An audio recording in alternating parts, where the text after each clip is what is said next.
Hai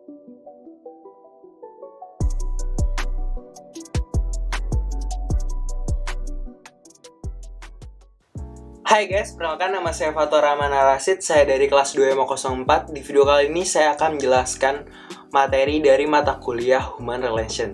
Materi pertama yaitu Human Relation.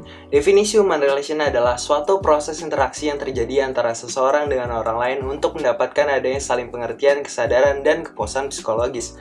Selanjutnya, apa sih yang kita dapat jika kita mempelajari Human Relation? Kita akan mendapat 3 poin. Yang pertama, sifat, tujuan, dan manfaat. Apa itu sifat?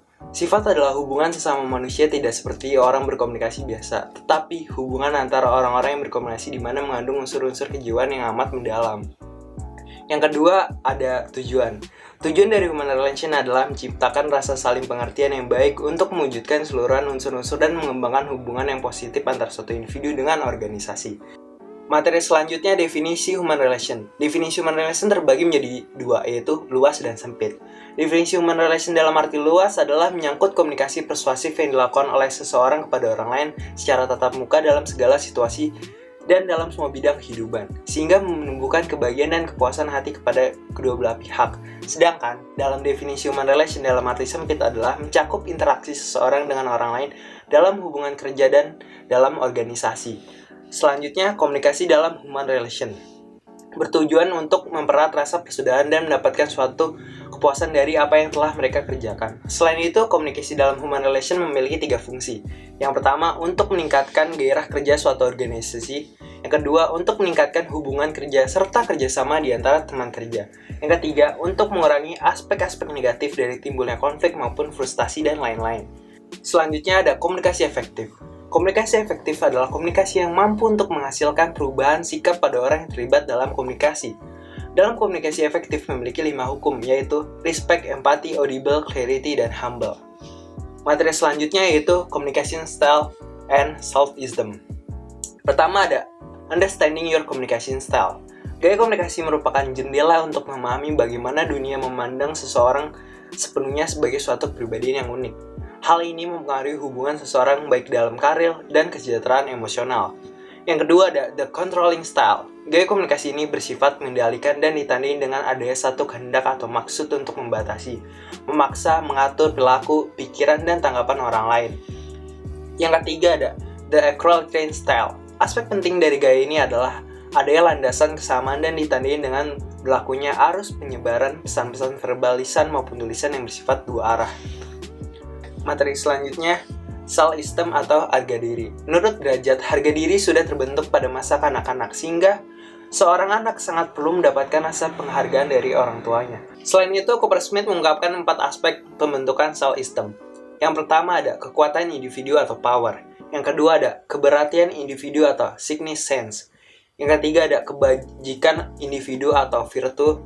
Yang terakhir ada keberhasilan individu atau kompeten. Materi selanjutnya yaitu personal value, influence, ethical choice.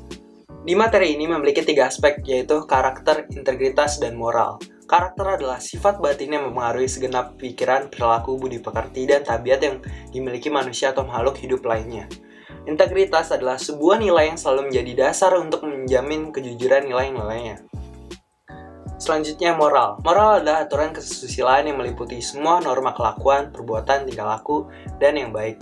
Materi selanjutnya adalah etika.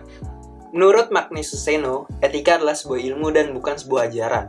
Yang memberi kita norma tentang bagaimana kita harus hidup adalah moralitas. Unsur-unsur pokok dalam etika ada 3. Yang pertama kebebasan, tanggung jawab, dan hati nurani.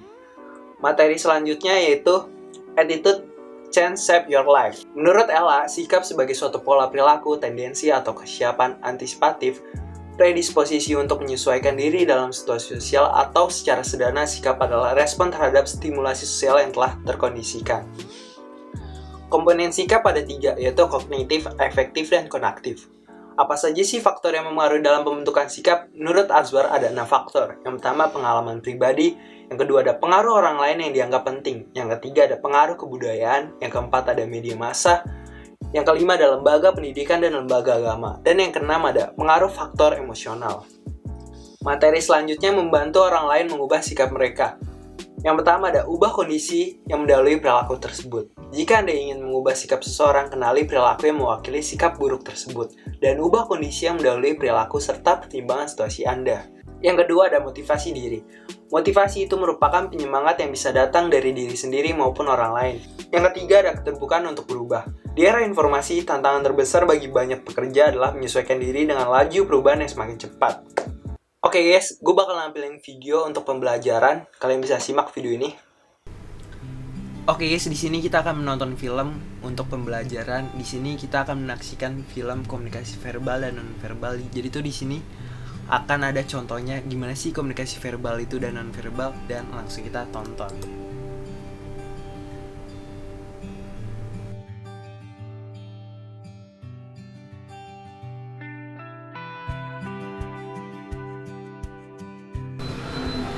Gue boleh duduk sini nggak? Bahasa gaul dan orientasi ruang jarak pribadi termasuk komunikasi verbal. Silakan mas. Oh, boleh.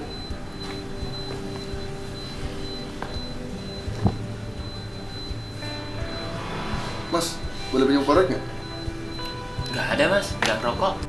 Di sini dia menggunakan bahasa tubuh untuk menunjukkan kalau dia tidak mempunyai korek. Di sini termasuk bahasa non verbal karena dia menunjukkan simbol, yaitu bahasa tubuh, gestur. Saya Leo mas. Saya Yoyo mas.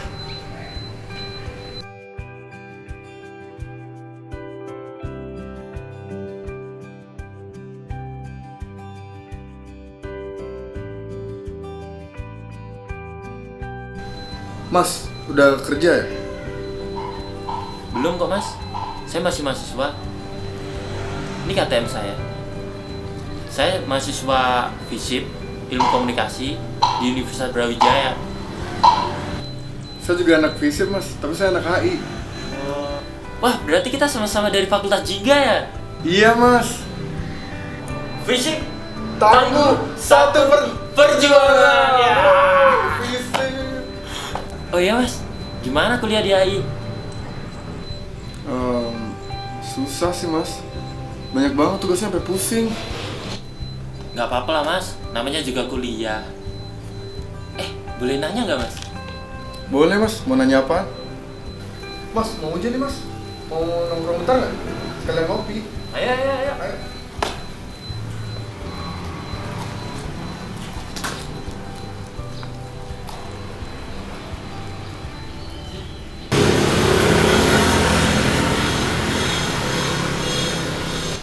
Mas, ngerasa gak sih mas di toilet FISIP tuh kayak ada bau-bau rokok? Emang anak-anak rokok ya di toilet? Emang sih anak-anak sering nonton di toilet ya. Saya juga sering lihat. Oh gitu, pantesan bau banget di toilet tuh bau rokok. Oh iya mas, tadi ngapain sendiri di sana? Oh yang tadi, saya sih lagi nungguin teman. Itu dia udah datang. Duluan mas ya. Oke. See you.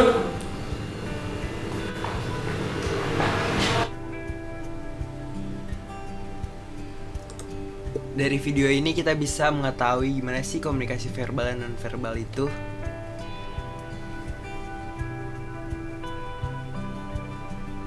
Oke guys, saya sudah selesai menjelaskan materi human relation. Buat kalian yang suka dengan video ini, jangan lupa klik like dan komen di bawah masukan-masukan atau apa gitu, komen biar ada aja itu isinya di channel YouTube yang ini gitu.